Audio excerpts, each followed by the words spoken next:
Olá, meu nome é Cíntia e hoje vou falar sobre a doença amebíase e outras amebas que colonizam o intestino grosso humano.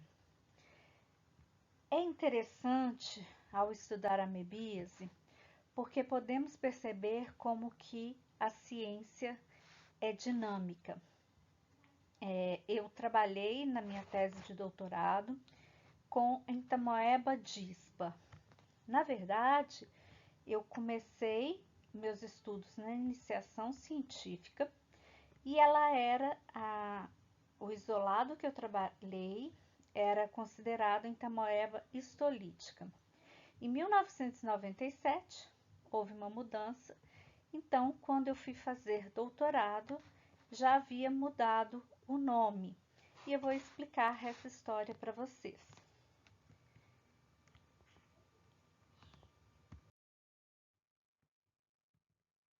Como mencionei, em 1997, a OMS fez uma publicação definindo que a única espécie causadora da doença amebíase seria a Entamoeba histolítica e admitindo que havia amebas morfologicamente semelhantes, mas que era a Entamoeba dispa.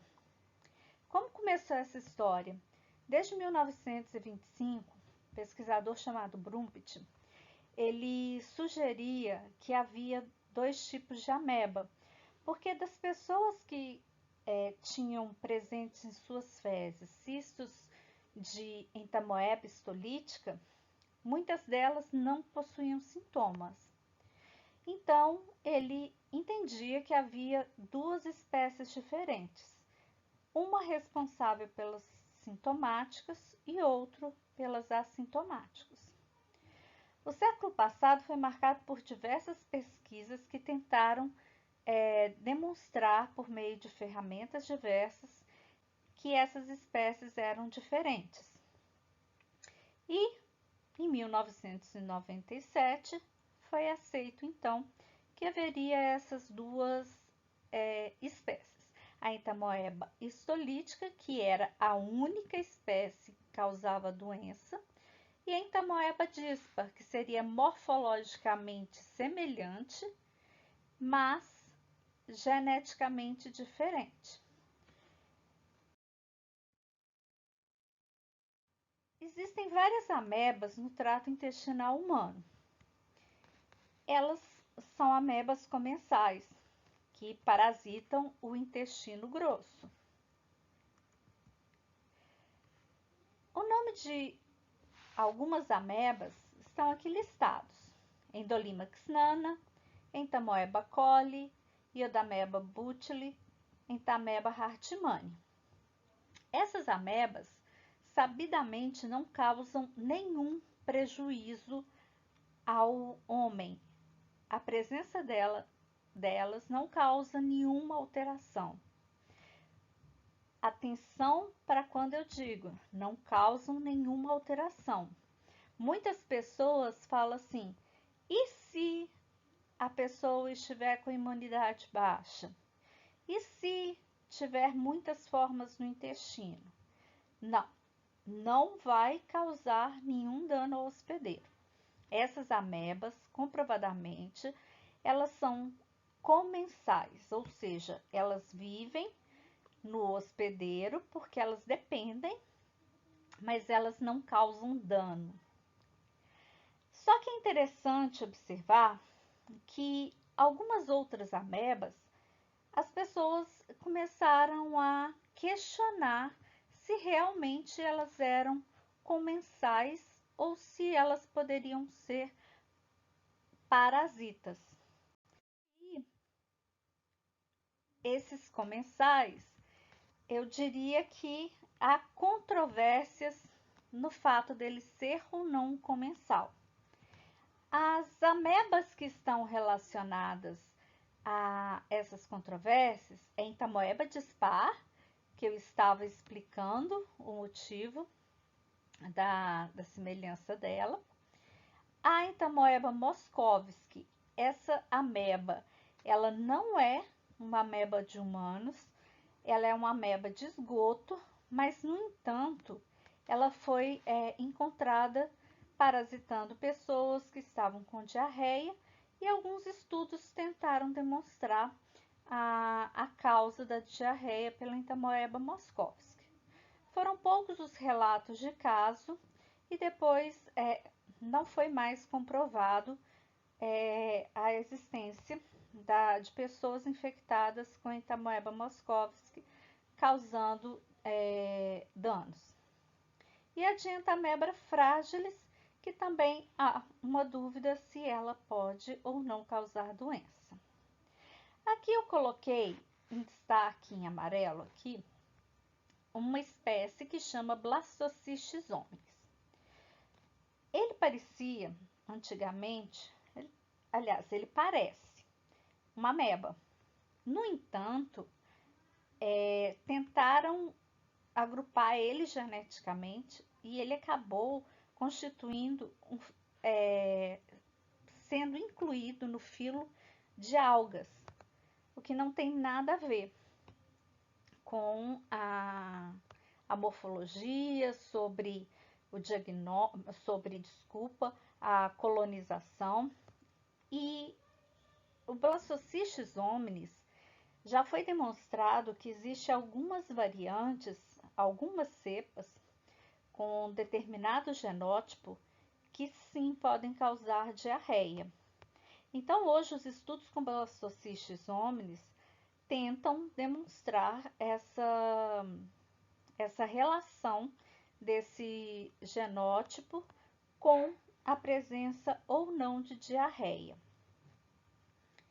Então, em resumo, essas amebas hoje, Blastocystis não é ameba, ele foi então incluído no reino das algas, mas essas amebas têm essa dúvida. A Entamoeba dispa, vamos abrir aqui um comentário sobre ela, porque no século passado foi quase um século para dizer que ela era uma ameba diferente da Entamoeba dispar, podendo ser demonstrado geneticamente. No entanto, os estudos até hoje, já se passaram cerca de 25 anos, e os estudos até hoje apontam que a Entamoeba dispa não tem grandes diferenças em relação à histolítica. Eles percebem que as mesmas moléculas que podem levar à produção de dano que podem causar dano, elas também existem na Entamoeba dispar, assim como na histolítica. A diferença que foi demonstrado é a expressão desse gene que produz esses, vamos assim dizer, elementos que favorecem a destruição de células. Então, hoje, vamos dizer que continua tudo como estava. Hoje, eles tentam agora dizer que não existe Entamoeba dispar, e sim um complexo de histolítica, que era o que teve desde o início do século passado, um século de estudos, praticamente, né? Brumpt foi em 1925, então praticamente um século discutindo se uma ou duas espécies. Eu acho interessante a gente discutir isso, porque, na verdade, tem uma implicação, que é a implicação clínica. Por que é importante saber essa diferenciação? Porque a ideia das pessoas era provar que tinha Entamoeba dispar, que ela seria um comensal, então dessa forma não deveria ser tratada. Mas a Entamoeba histolítica, se apresentasse sintoma, deveria ser tratada. Em resumo, somente as pessoas sintomáticas seriam tratadas. Então, toda essa discussão, eu me perguntava muito na minha iniciação científica, por que as pessoas debatem tanto se elas são iguais ou diferentes. Na prática, se você fizer um exame e a pessoa tiver com sintoma, o médico provavelmente irá tratar. E a técnica que a gente tem hoje em laboratório de análises clínicas é o copro-antígeno, que é uma técnica cara e que as pessoas preferem fazer um tratamento para entamoeba histolítica do que pagar o exame, que no mínimo vai custar no mínimo R$ 100 a preço de custo, sem contar os valores do laboratório. Então, essa importância clínica, ela acaba se perdendo, nesse sentido que muitos médicos vão pela clínica. Qual que é a importância de identificar os comensais? Porque esses comensais, eles vão ser indicados lá no exame de fezes. Aí você pergunta, mas o exame de fezes, comumente chamado de EPF, que significa Exame Parasitológico de Fezes. Se ele é parasitológico, é para eu buscar parasitos. Mas, no entanto, sempre foi relatado os comensais presentes nas fezes. Por que que isso foi uma prática que foi adotada e permanece até os dias de hoje? Porque as outras amebas, aquelas que são comensais, elas têm a mesma forma de transmissão do que a entamoeba histolítica, que é a transmissão fecal-oral. A eliminação de cistos, eles se tornam maduros e depois, ao serem ingeridos, vão causar a infecção no novo hospedeiro ou uma reinfecção da pessoa.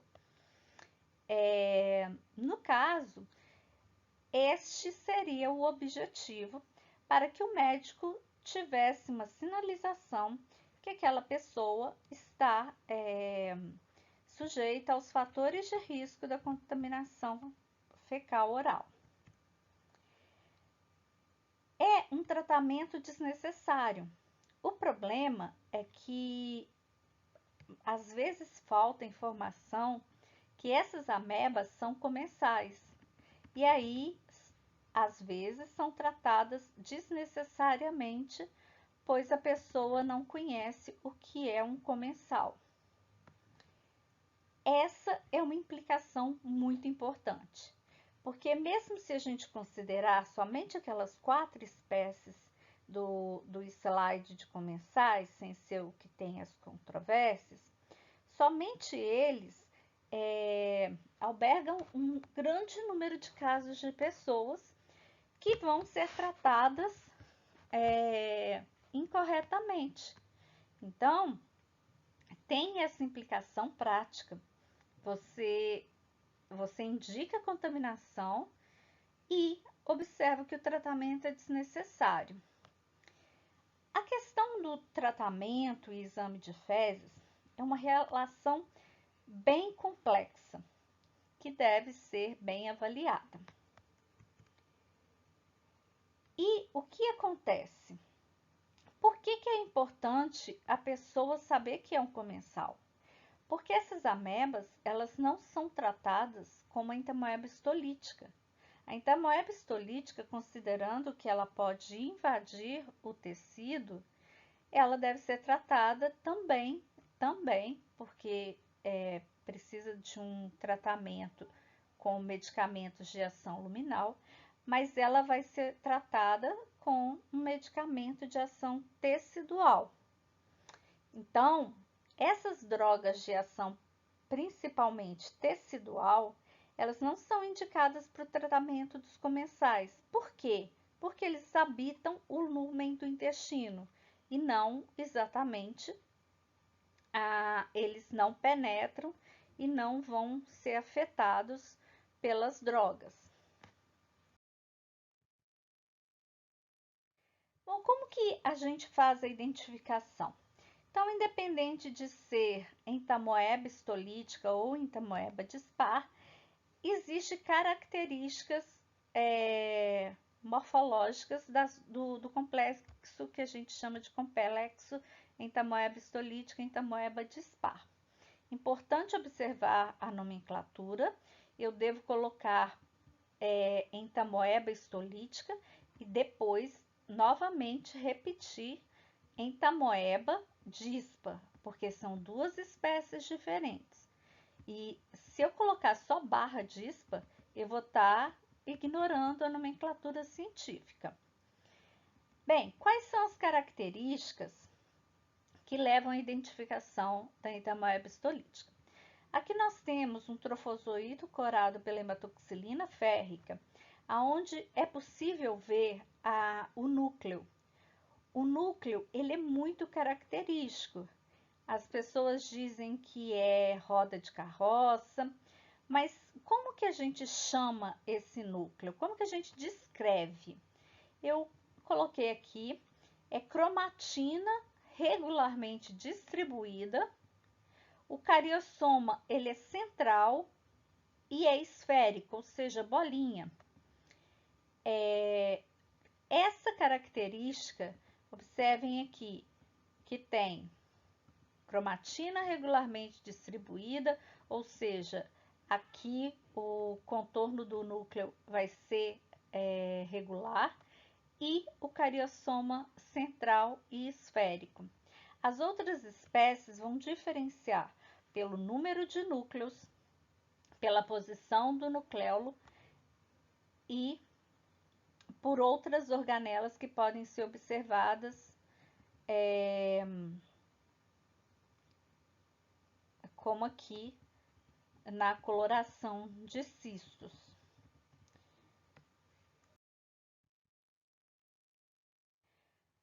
Aqui é um ciclo do CDC. Normalmente, os ciclos do CDC são utilizados para apresentação de ciclos de doenças parasitárias. E vamos lá entender como que é o ciclo dessas amebas. Isso serve para entamoeba histolítica, entamoeba dispar ou as outras amebas consideradas comensais. O que acontece? Para haver a infecção, a pessoa tem que ingerir cistos que estão maduros. Ou seja, os cistos, quando são eliminados nas fezes recentemente, eles não são viáveis ainda, eles não estão prontos para infectar novos hospedeiros. Então, ele é preciso que ele tenha um tempo para divisão dos núcleos. Ele vai ser eliminado com um núcleo, dividir em dois, e quando ele tiver com 4 núcleos, ele está pronto para infecção. Esse cisto ele vai ser ingerido e ele vai afetar o intestino grosso. As amebas colonizam o intestino grosso. Nesse intestino grosso, elas vão se desenvolver por meio do trofozoito. Haverá um desencistamento e, em condições favoráveis, essas amebas irão se multiplicar. Pode acontecer a multiplicação na luz intestinal, pode ser perto do epitélio, junto ao epitélio, ou essa ameba pode romper o equilíbrio parasita hospedeiro e penetrar no intestino. Então, aqui nós vemos o B mostrando que pode ser causado a doença no intestino. Quando a gente pede a pessoa que está com amebíase para sinalizar onde é a dor, a pessoa geralmente sinaliza aqui perto da bexiga. Diferente das outras parasitoses, que geralmente a pessoa indica no meio da barriga, perto do umbigo. Isso porque ela acomete o intestino grosso e o reflexo da dor é na direção da bexiga. Bem, essa ameba que penetrou no epitélio intestinal, ela pode cair na corrente sanguínea e ir para outros órgãos. O principal órgão acometido é o fígado, mas também pode acometer o pulmão, o cérebro, então ela pode se espalhar, mas o mais comum é o fígado. Como eu demonstrei no ciclo, existem diferentes formas clínicas. Eu posso ter a parte que é assintomática, ou seja, não há penetração do tecido, não há problema nenhum, não há manifestação de nenhum sintoma, e a doença pode ser detectada pela presença de cistos nas fezes. Isso ocorre na grande maioria dos casos. Antigamente, esse 80 e 90% dos casos era direcionado para Entamoeba dispa. Só que com a nova classificação, continuou achando, entre aquelas que eram histolíticas, continuaram achando essa percentagem de casos dentre todos os que são acometidos. Além da forma assintomática, que é a mais comum, nós temos formas que são sintomáticas. E aí vai depender do sítio onde ela vai invadir e provocar o dano. Primeiramente, a gente tem a amebíase intestinal, que é por onde tudo vai começar. Ela está no intestino, se multiplicando, e ela vai invadir o tecido e causar lesão. Essa invasão do tecido pode levar a ameba também a cair na circulação sanguínea e provocar as outras formas. Mas na amebíase intestinal, nós temos duas formas: a colite não disentérica e a colite disentérica.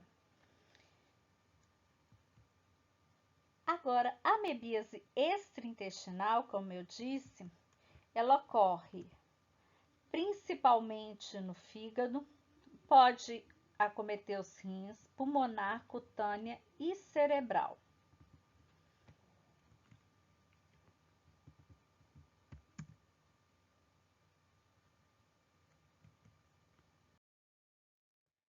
Bom, agora vamos estudar como que o dano é causado. Como que a ameba vai conseguir causar a amebíase intestinal? A ameba, ela invade o tecido, ela não invade as células. Então, primeiro vai ter o processo de adesão, depois ela vai, então existe receptores de membrana que conseguem aderir à célula, depois ela libera enzimas que vão lesar o tecido e ela vai conseguir penetrar e atingir a submucosa. Ela pode se alimentar de restos de células que vão estar presentes quando ela começar a se multiplicar e causar a lesão.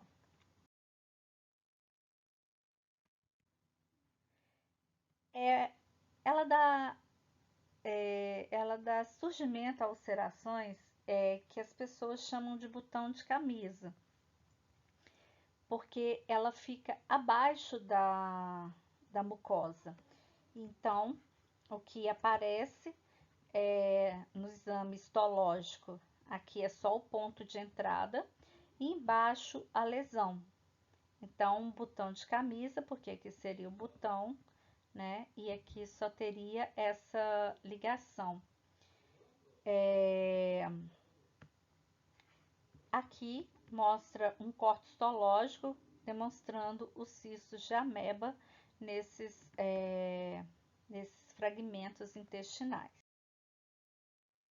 Agora vamos ver os danos que ela pode causar fora do intestino.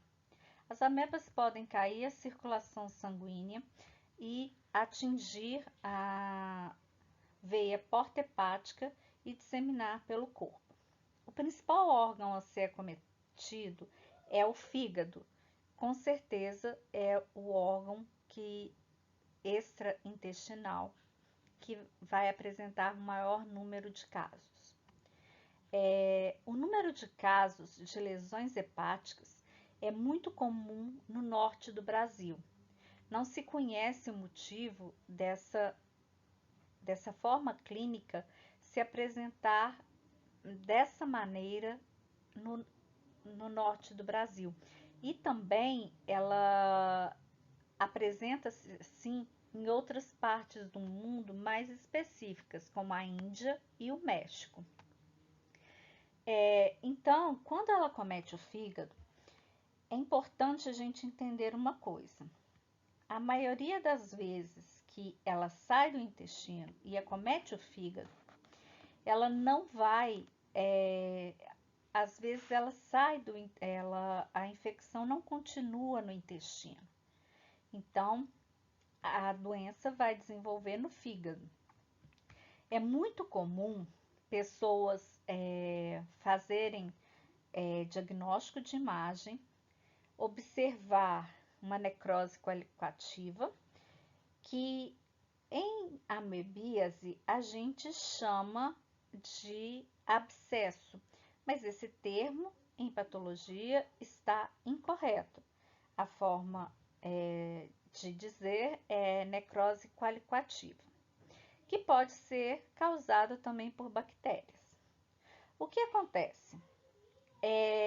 Essa forma extrahepática, extraintestinal, ela responde muito bem à medicação tecidual. Então, o metronidazol é uma ótima droga para resolver os danos. O grande problema é que o metronidazol é antibiótico. E se o agente etiológico ali for uma bactéria e não for feito o diagnóstico diferencial, não vai se ter a identificação do agente etiológico.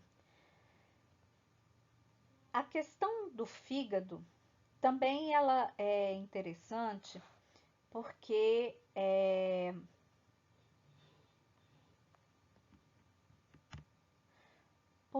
as pessoas costumam fazer diagnóstico pelas fezes. Então, ela tem um abscesso, ela faz exame de fezes, se dá positivo nas fezes, ela diz que o paciente está infectado. No entanto, a presença das amebas nas fezes não está relacionada à presença no fígado. Muitos casos não há infecção concomitante. E geralmente isso leva a um problema que é epidemiológico. Você não conhece a verdadeira distribuição da amebíase hepática no Brasil. Além disso, esse exame de fezes que diagnosticou uma ameba pode ter identificado outras amebas e chamado de histolítica. Então, fica 2 diagnósticos incorretos. Primeiro, foi feita uma identificação errônea e segundo, foi feita uma indicação que a infecção era causada também no fígado, porque a pessoa tinha nas fezes cistos presentes de entamoebas.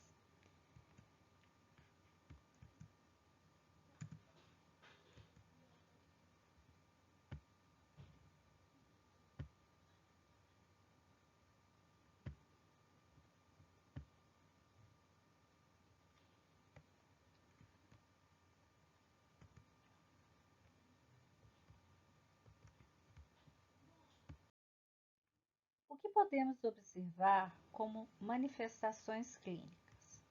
Então, primeiramente, as manifestações vão aparecer, claro, na forma sintomática.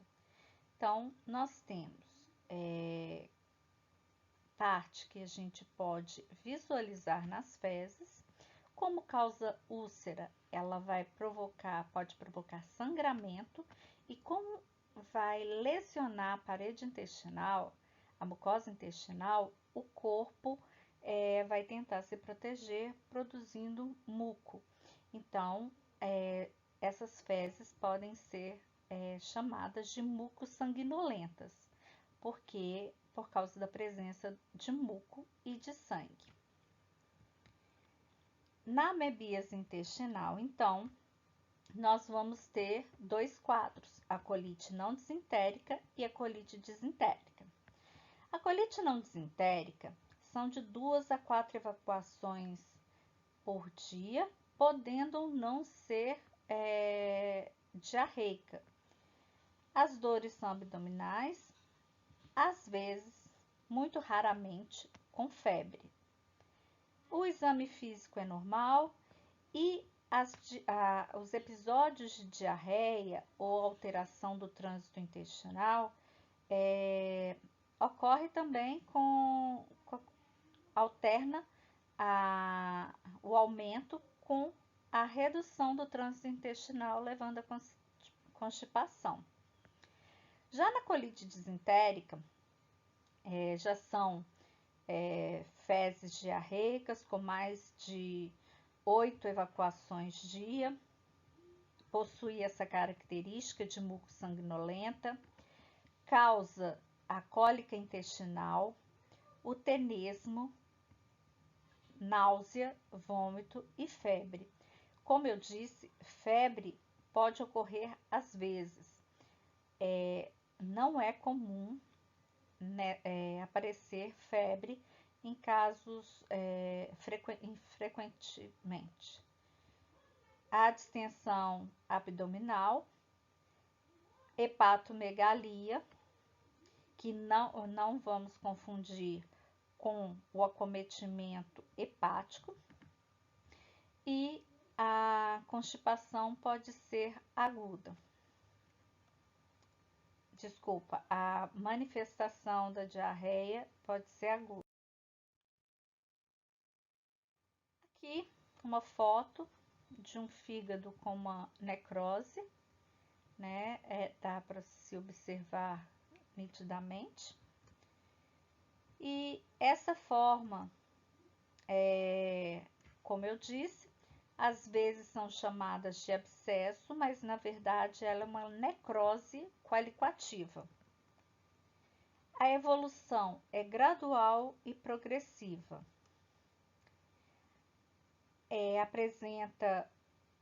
A pessoa pode apresentar dor no quadrante direito do abdômen, febre intermitente, anorexia e perda de peso.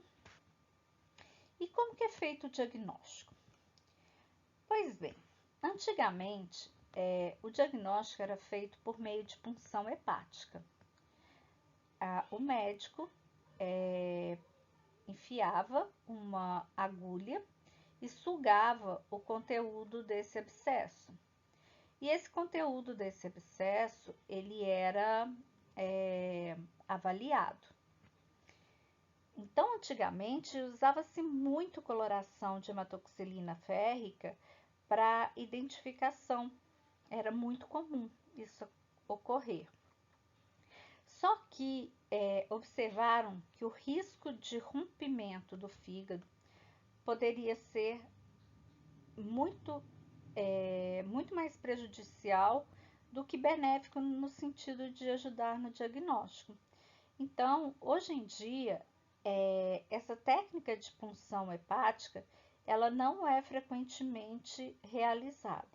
Só é realizada quando realmente existe um problema bem sério e que não há outra solução.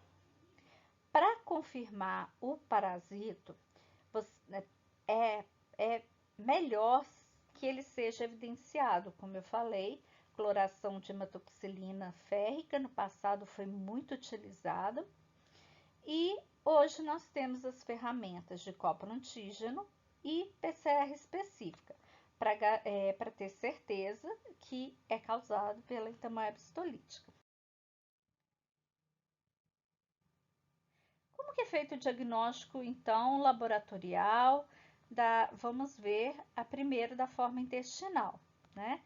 A forma intestinal, como eu disse, é feito pelo exame parasitológico de fezes. O resultado deve ser expresso em entamoeba histolítica / entamoeba dispa. Desculpem, aqui houve uma autocorreção, aqui não tem acento. Tem o copro-antígeno, que vai apenas identificar se trata de entamoeba histolítica, porque o anticorpo que é utilizado está relacionado com uma adesina da entamoeba histolítica e não vai reagir com outras amebas. É a possibilidade mais fácil de ter no laboratório de análises clínicas, porque a PCR ainda hoje não é muito difundida nos laboratórios de análises clínicas para diagnóstico de parasitoses, principalmente intestinais, porque é um investimento alto e tem que ser feito exames individuais para diagnóstico de cada espécie de parasita. O diagnóstico parasitológico, como eu disse, o EPF, ele pode ser feito por exame direto a fresco. Vamos nos atentar para uma coisa muito importante. Cisto de entamoeba histolítica / entamoeba dispar são morfologicamente idênticos. Então, ou seja, pelo exame direto, eu não consigo dizer qual espécie se trata.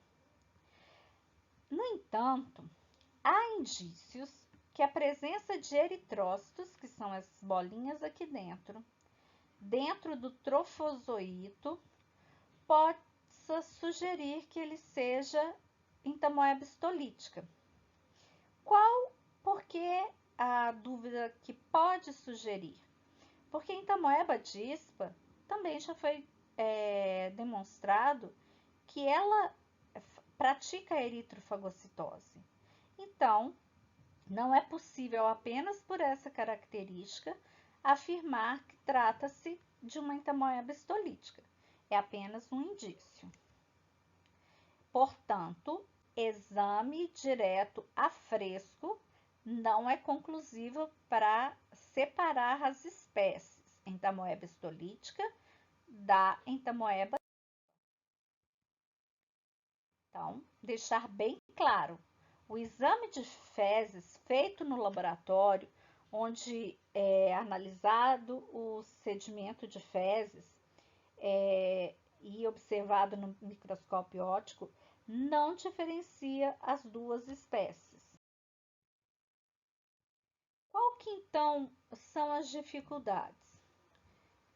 Eu disse que os cistos são idênticos, então aí já não consigo. E existe ainda a possibilidade do cisto de entamoeba histolítica ser idêntico ao cisto de entamoeba hartmanni e entamoeba moscovski.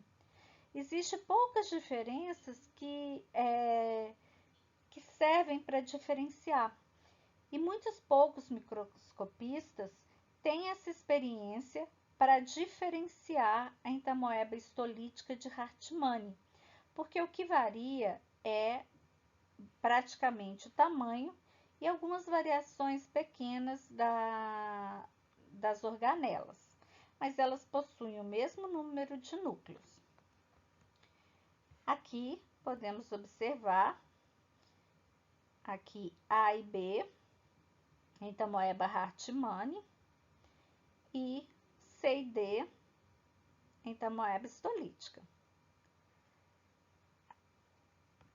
Observem que o núcleo é muito parecido e a gente está lidando com cistos que medem de 10 a 20 micrômetros. Então, é muito difícil você identificar o núcleo e verificar se esse núcleo é de histolítica ou se é de Hartmann. Aqui tem um asterisco dizendo que a entamoeba histolítica também é semelhante à entamoeba moscovski. A entamoeba moscovski foi aquela que inicialmente eu falei das infecções que tiveram. Esse foi o principal trabalho em 2003, essa história, que culminou em publicações dizendo que a entamoeba moscovski era causadora de infecções intestinais. Então, como ela é idêntica, as pessoas começaram a fazer também diagnóstico molecular para conseguir identificar se a infecção se tratava de histolítica, Hartmann ou entamoeba moscovski. Esse quadro eu tentei colocar as diferenças entre as amebas para, em um slide apenas, a gente conseguir observar as principais características. Então, aqui estão aquelas amebas que não há controvérsias, né? E aqui, morfologicamente, idênticas, a entamoeba histolítica e a entamoeba dispar. A gente pode observar aqui nessa primeira seção de figuras, eu tenho esquemas de trofozoito de cada uma dessas amebas. A gente pode observar o tamanho, que é muito variado, de 20 a 50, 10 a 20, 7 a 12, 10 a 12, 20 a 60. Dá para perceber que nós temos amebas muito pequenas. Então, é bem complicado a identificação. E às vezes a gente tem que pensar o seguinte: às vezes uma entamoeba Hartmann, ela pode estar maior um pouco do que a média e a histolítica menor um pouco do que da média. E aí elas vão apresentar aproximadamente o mesmo tamanho. Nesse sentido, aí fica mais difícil ainda diferenciar pelo tamanho. Bom, nessa segunda sessão de desenhos, aí vem a mesma questão, esquemas de cistos. Observem, gente, que aqui eu tenho cistos com tamanhos diferentes. Isso significa dos trofozoítos.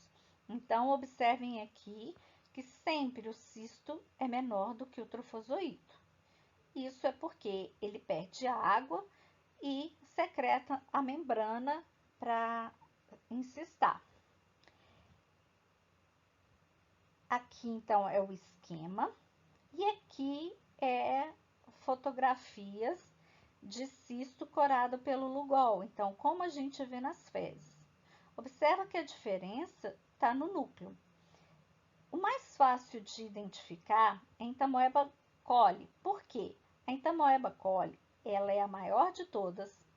Quando você tentar contar o núcleo, vai passar de 4 facilmente. Ela tem uma membrana bem refringente, é bem marcada. Então, essa é bem fácil. A Eudameba butili, ela tem aqui um vacúolo de glicogênio, por isso fica corado. Tem que ter apenas um cuidado, porque existem cistos de entamoeba histolítica que também possuem esse vacúolo com glicogênio que pode ser corado também. Então, é importante estar atento e confirmar se não é o caso de uma histolítica com esse vacúolo.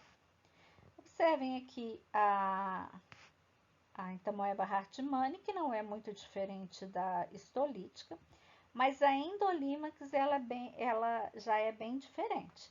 Ela pode ser oval também, mas o núcleo dela, observa, o núcleo tem o cariossoma bem concentrado no meio.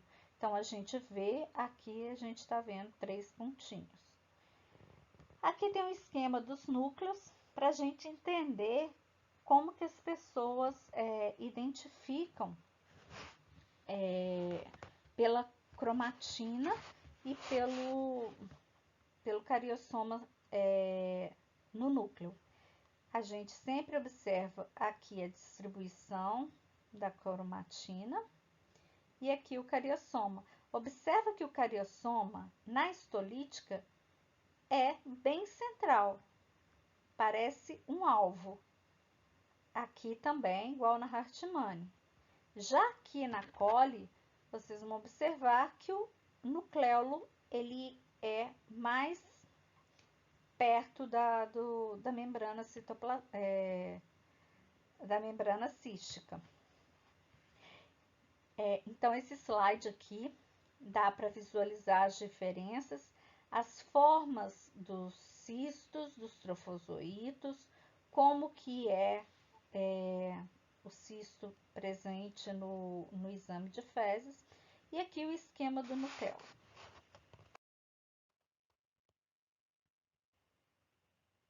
Existe a pesquisa de antígeno do parasita em fezes, que é chamado coproantígeno. O que vem a ser o coproantígeno? O coproantígeno é uma detecção de antígeno nas fezes, como o nome diz, antígeno fezes. Ele é realizado por meio de um kit comercializado.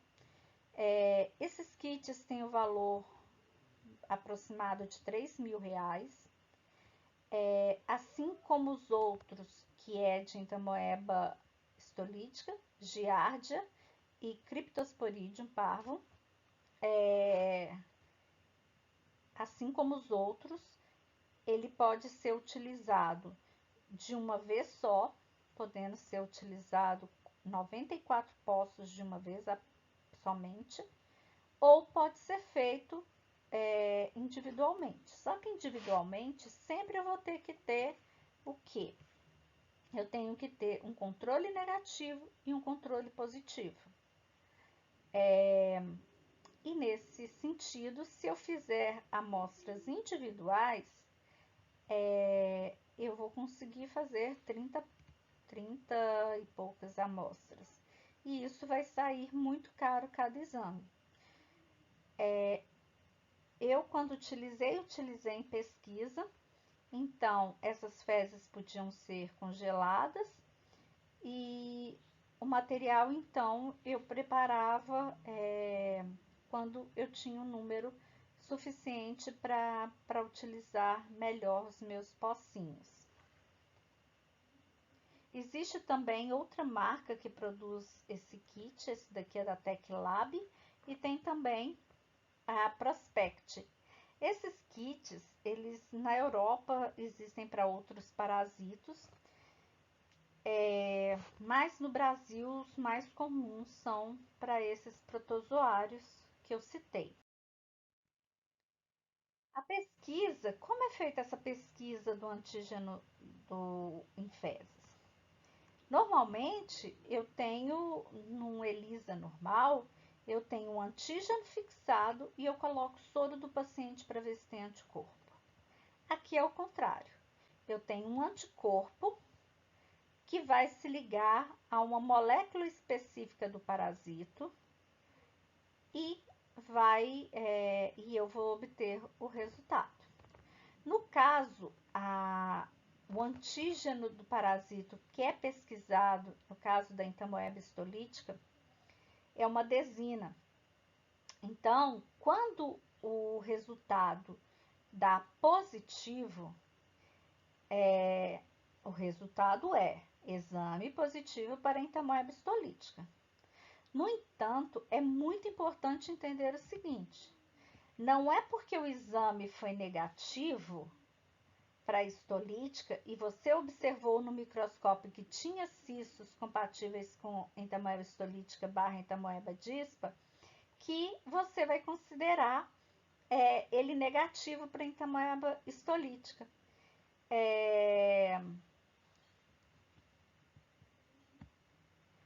Desculpa, corrigindo.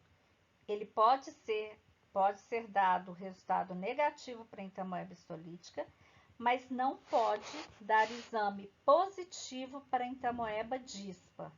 Por quê? Existe a possibilidade de ter outras amebas, né? A Moscovski, a Hartmanni.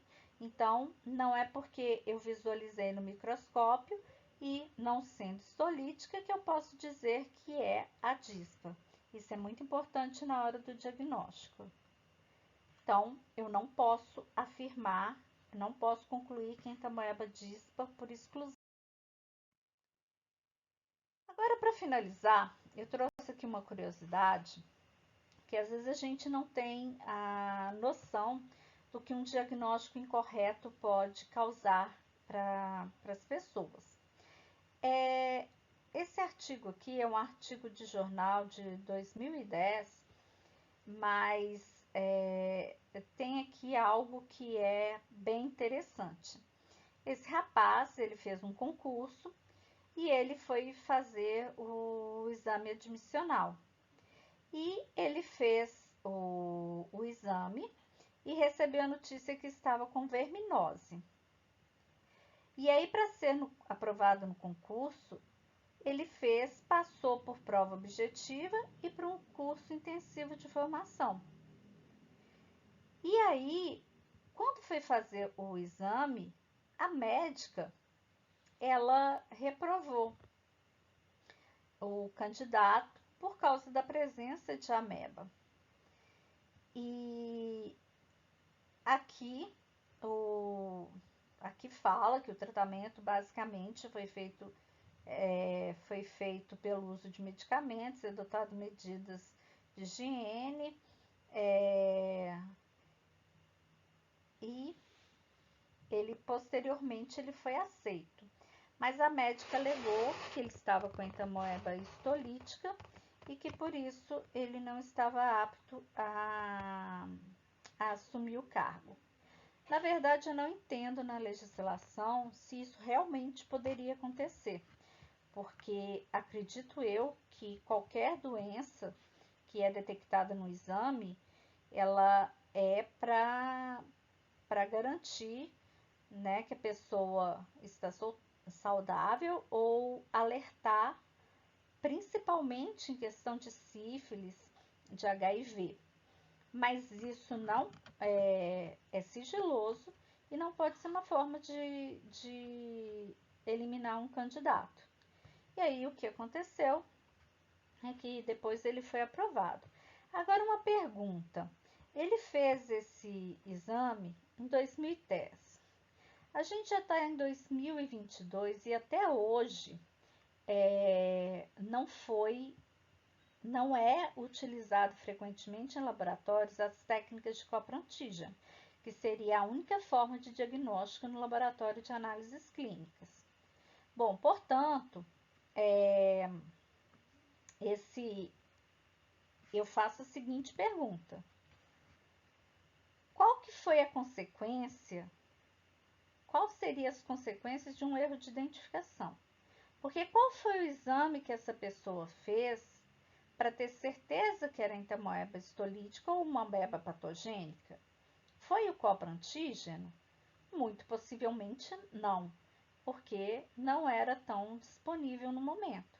Então, esse é um grande problema que nós temos, que é quando há, às vezes, um erro de identificação, seja com a amebíase e com qualquer outra doença, que o agente etiológico não é corretamente identificado e pode ter consequências variadas para o paciente. O tratamento é muito importante a gente entender. Desculpa, a epidemiologia ficou fora da ordem, então só falando sobre as características da amebíase, né? Eu já disse que ela é transmitida pela ingestão de água, alimentos contaminados, ou mais comumente conhecida como transmissão fecal-oral. A amebíase não causa epidemias, é mais frequente em adulto. observa que em Giardia a prevalência é maior em crianças e aqui não, é em adultos. Os portadores assintomáticos são veiculadores dos cistos, mas lembrar que normalmente eles não são eliminados maduros. E em condições de sombra e umidade, os cistos podem ficar viáveis por até 20 dias no ambiente externo. Agora sim, vamos falar do tratamento. O tratamento, ele é muito importante de ser seguido, porque trata-se de drogas com ações diferentes, em sítios diferentes. Então, lembra quando eu disse dos comensais que eles ficavam no lúmen? Já a histolítica poderia ficar no lúmen ou invadir o tecido. E tinha forma hepática, por exemplo, que era uma invasão tecidual. Dessa forma, eu preciso agir com drogas que que hajam nesses sítios. Então, eu tenho aqui amebicidas que atuam diretamente no lúmen intestinal. Então, eu tenho aqui os mais fáceis de serem encontrados no Brasil, a paramomicina e a eritromicina. Outros medicamentos não são tão fáceis de serem encontrados. A questão da amebíase de ação tissular. Apenas ação tissular, nós temos dois exemplos, que é o cloridrato de emetina e o cloridrato de dihidroemetina. Essa droga, ela não costuma ser muito útil, porque, como eu disse, quando a gente faz um tratamento, ele pode estar na luz e pode estar no intestino, pode estar invadindo. Então, o mais interessante é a gente ter um medicamento que vai agir nos dois sítios. Se eu não tenho esse medicamento, a gente preza por utilizar duas drogas. No entanto, tem algumas drogas que são assim, que às vezes ela é mais importante no tecido, mas também age na mucosa. Então, aqui, os mais conhecidos é o metronidazol, omidazol, secnidazol e tinidazol. Então, isso daqui é importantíssimo porque se o tratamento não for feito com a droga, com o alvo certo, não vai surtir o efeito do medicamento. Agora, eu vou apresentar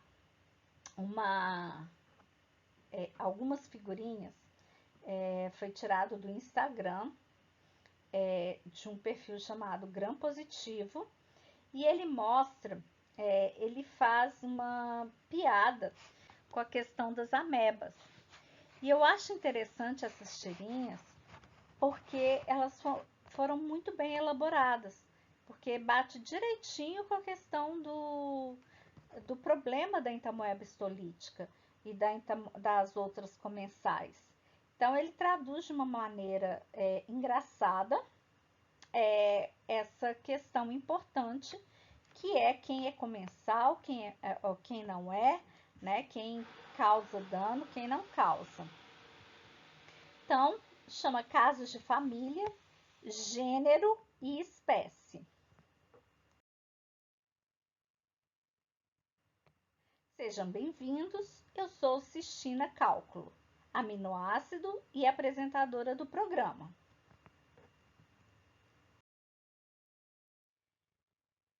Ela então começa a entrevista com uma ameba. Você já foi mal vista? Hoje vamos conhecer a história de protozoários que não são patogênicos, mas são vítimas de tratamento desnecessário. Aí aqui a plateia gritando, vai tratar sua mãe, eu não. a Entamoeba coli grita: eu já fui perseguida por um secnidazol. Então, é um comentário muito pertinente em relação ao tratamento desnecessário. Aí ela está entrevistando aqui, dizendo, aqui é uma coli, né? Uma Entamoeba coli, e diz: eu e minha amiga Indolimax nana estávamos conhecendo uns coliformes fecais quando fomos perseguidas por um imidazol gigante de 1 grama. Então, são duas amebas, como que eu sei que é coli, porque tem mais do que 4 núcleos, bem evidentes. Então, eu sei que aqui é uma coli. Aí vem: eu também sou injustamente perseguida. Nunca causei diarreia nem abscessos. Sou 100% inocente. Na verdade, quem estava dizendo aqui era a Entamoeba histolítica, alegando: sou comensal, inocente e indefesa. Segue. Alguém da plateia quer comentar? É isso, produção? E aí, Entamoeba histolítica continua: sou comensal, inocente e indefesa. E aí, alguém grita: tu é 100% safada, mentirosa. Todo mundo sabe que você é patogênica. E aí ela responde: como é? Tu nem me conhece, bactéria de banheiro. E aí começa uma confusão, porrada, porrada. E aí diz: a senhora é destruidora mesmo. A Entamoeba histolítica desmascarada. Deu ruim.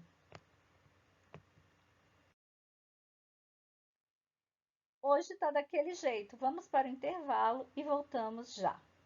Então, como eu disse, é desse perfil do Instagram, Gram Positivo, e é bem interessante. Agora, como sugestão de reflexão, fica a dica de pensar na importância de comensal e parasito, da identificação, dos exames, para que serve ou para que não serve, porque essa é uma questão importantíssima, porque está relacionada com tratamento, uso de medicamento. E o uso indiscriminado de medicamento não é correto. Então, aí uma sugestão para reflexão. É isso e muito obrigada.